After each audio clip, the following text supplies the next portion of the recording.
Hey guys, welcome back to the channel. Today is September 2nd, 2020, and this is the Flight Sim News. So the guys over at 1C Game Studios is having yet another sale. This time it looks like they're having a sale on DLC and collector's planes. So essentially collector's planes and campaigns. So scrolling through here you can see that a lot of them are a few bucks off. Some more than others. So if you don't have the P-38J, it is probably one of the most fun and one of my most favorite aircraft in the Great Battle series, and it's normally 20 bucks and it's only $6.79 right now. Highly recommend getting that. The Focke-Wulf 190 D9 is also on sale for $6.79. These are the two collector's planes from the premium version of Battle of Bodenplatte. And as you scroll on down, you're going to find a lot of the other planes are considerably less. So what's this? The 5B is only $5. The HS-129B2 is only $5. The LA-5FN, $5. As you scroll on down, the majority of them from that point are $5, except for there's a couple of them that are a little more than that, $6.24. But then you get down to the P-40, and that's only $2.99. And the Mach-E, this is one of my most favorite planes as well in the Great Battles series. This little Italian plane is super fun, and it's only $3. So if you don't have the premium versions of any of the Great Battles stuff, really all they do is include two aircraft with each premium version, which are collector's planes exclusive or exclusively released to those versions. But these planes can be used in any of the Great Battles scenarios that you own. So it's worth checking out if you're into the Great Battles series, and if you've cheaped out and got the cheaper versions instead of the premium versions whenever they were on sale, because the only thing you're missing is the collector's planes. In addition, a lot of the campaigns are on sale. Hellhawks Over the Bulge is $7.49 instead of $10. Ice Ring is $7.49 instead of $10, and I believe these are the two newest ones. As you go down further, Akchung Spitfire is $3.24. Fortress over Volga is $2.50. Havoc over the Kuban is $2.50. Blazing Steppe is $2.50. 10 Days of Autumn is only $2.50. A lot of great content to be had for dirt cheap. I'll throw a link to this in the video description as usual, and you can check it out for yourself. So next up, the biggest news from this week, and it's not necessarily flight sim related, but it is related to us in general, because we do require the most intense hardware to run our simulations. The RTX 30 series was announced by Nvidia, and what it comes down to is the 3090, I believe, is a whopping 24 gigabyte VRAM card. That's going to cost $1,400, and it's supposed to be something like, and don't quote me on this, but something like the replacement for the Titan X, and something like twice the performance.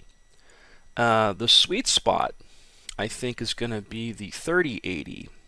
It's only 10 gigabytes of VRAM, but that's still more than my 2080 Super, and they're making claims that the 3080 is going to be twice as fast, or almost as twice as fast, as a 2080 Super.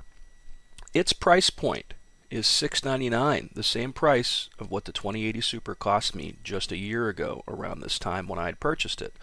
The 3090 is going to be $1,400. But again, that's still $1,000 less than the cost of a Titan X was. Now, the real, I guess, bang for the buck card is going to be the RTX 3070. It's only going to have 8 gigabytes of VRAM, but it is supposed to be the $499 price range card, and they're claiming performance of a 2080 Ti at the $500 mark. I'm not sure how that's going to work with only 8 gigabytes of VRAM versus what, the 11 that the 2080 Ti and the 1080 Ti shared in terms of specs, but that's crazy. So personally, I wouldn't mind getting my hands on a 3080.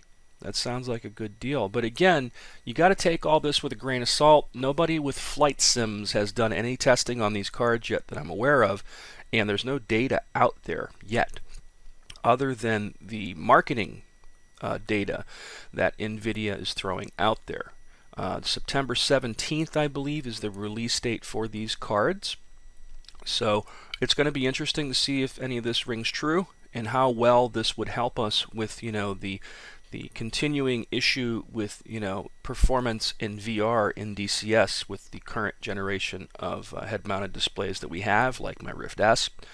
And I've seen some other people on some of the groups that I follow, going, yeah, this is going to be the game changer, just wait, get a Reverb G2 and then one of these new cards and you're going to be set for VR. And I think that's a real stupid thing to say right now. All of this stuff sounds promising, but any of you who know, they claim there was a huge performance difference between a 2080 Ti and a 2080 Super, and in DCS VR there really isn't. So it remains to be seen if the performance is going to be twice the performance in DCS's VR versus in some game like Shadow of the Tomb Raider. It's two completely different animals. And then the other thing is, everybody's banking on this new G2 reverb, and I think it sounds promising too, and I would love to get one, but basic math just tells me in common sense that if it's going to be better than what my Rift S is, then it's going to require more performance to run those displays at a higher resolution. It's just basic math. More pixels equals more horsepower needed. So I'm going to wait, and I want to see what these things end up like when they get into people's hands and some of the results that the community starts to share about this.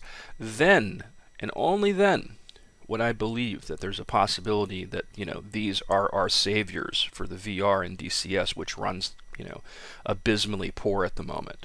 But I would suggest going out there. I was watching some stuff from I think Hardware Unboxed and Jay's 2 Cents. Those are the respectable YouTubers that I trust for data most of the time. But again, don't go spending your money yet. Let's see what this stuff comes down to in real world performance in DCS and in Microsoft Flight Simulator.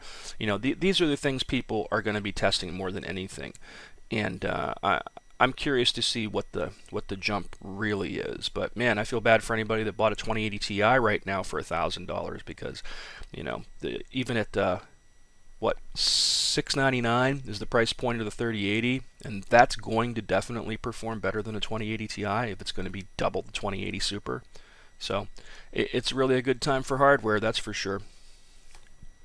So looks like Eagle Dynamics is looking for an official aircraft manual writer. Wags put this post up the other day. And they're looking for a guy that has strong writing skills, is native English speaker writer, is well versed in Microsoft Word, and understands DCS World and the associated subject matter are few and far between. To speed flight manual production, we are opening our search to community members that meet these criteria. This would be a paid contractor position with a monthly salary. I'll throw a link to this in the video description as usual. Alright, the guys at Total Controls have a new video up.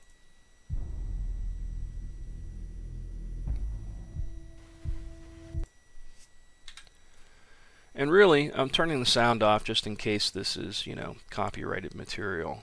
It looks really, really cool. They just posted this video yesterday, and it really just shows a lot of DCS stuff and then the buttons. So I'd like to see more of the thing being used in action and less of this and then, that for a second, and then this and then that for a second. It looks really cool. It looks really promising. So if this is something you're into, I'll throw a link to this in the video description as usual, and you can check it out for yourself. Alrighty, there's been an update for the A-4E. It looks like they are up to version 1.4.1. It was just released 5 hours ago. There's a little list of updates, things that they've added, changed, and removed. I'll throw a link to this in the video description as usual, and you can download this newest version for yourself. Here's an interesting one that I saw that popped up the other day after the last Flight Sim news. I remember seeing something about this a while ago, and this is the official trailer for Project Wingman. They're in my sights.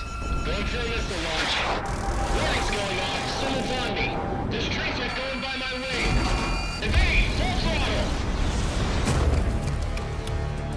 A large group of enemy fighter formations has been spotted in the area. Eliminate all enemy squadrons and restore air superiority. About time. Comic engaging.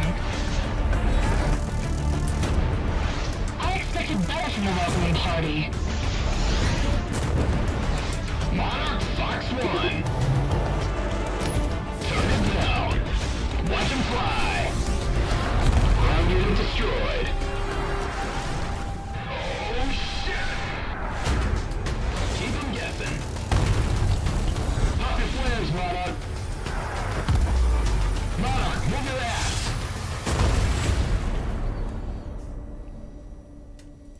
Now that looks pretty cool, but it really screams Ace Combat, doesn't it? I don't know. I like everything that has, you know, modern military aircraft in it, so I kind of enjoyed some Ace Combat. I don't find myself playing it that often, but you know, it's kind of fun here and there. Hopefully, Project Wingman will actually have HOTAS support, unlike Ace Combat when it was first released. Last version, because that really screwed it, and there was a little bit of a fiasco at the release of Ace Combat because of the lack of proper HOTAS support. So hopefully Project Wingman is taking those things into consideration and will do one better. It says coming early 2021, so I'll throw a link to this in the video description so you can check it out for yourself. Alright, our good friend of the channel, Iain Christie, has posted another video with the A-4E. This time it looks like he picked up the Syria map. Hello YouTube, Sidekick here. I'm in an Israeli A4 Skyhawk. Welcome to the Holy Land in the year 1973.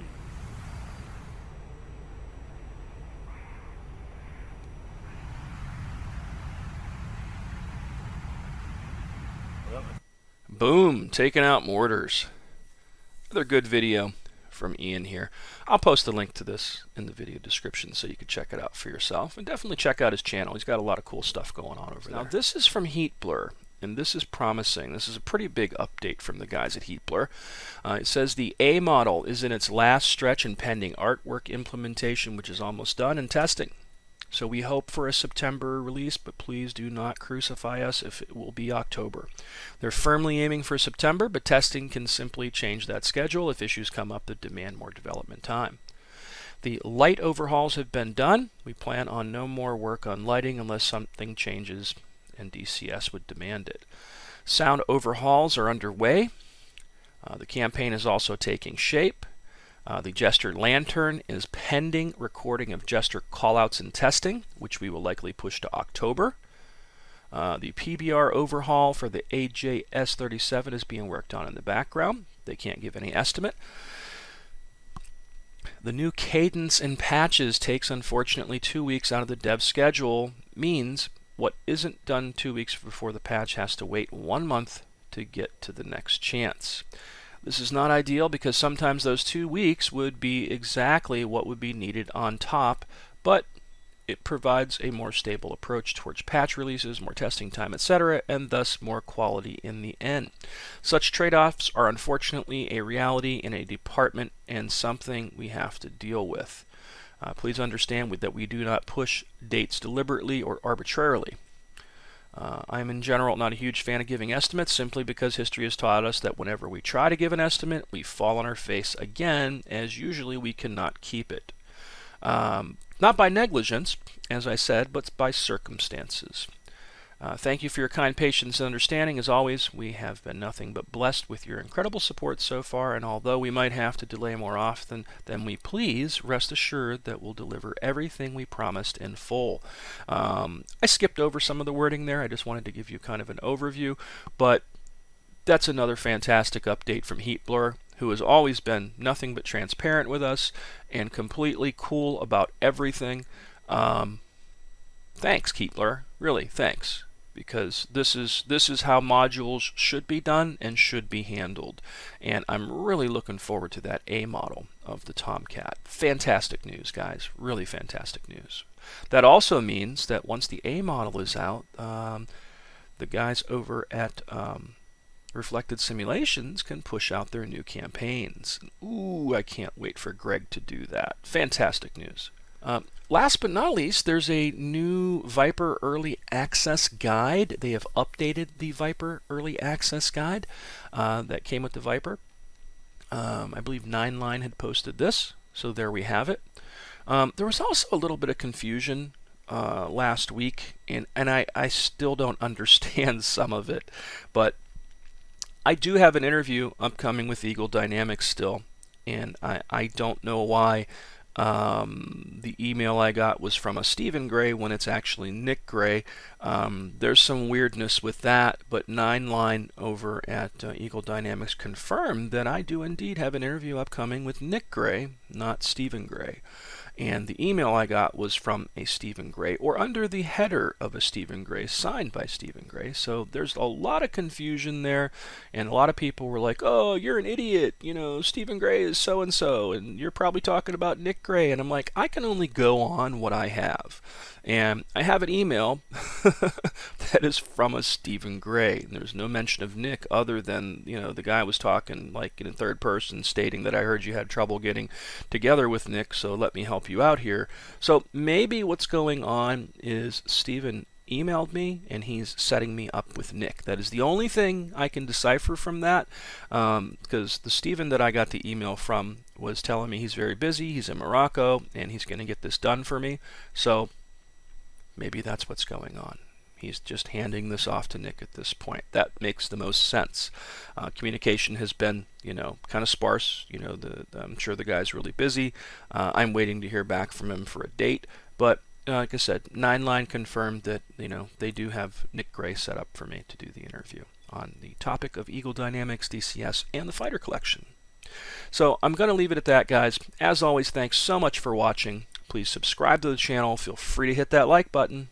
And until next time, guys,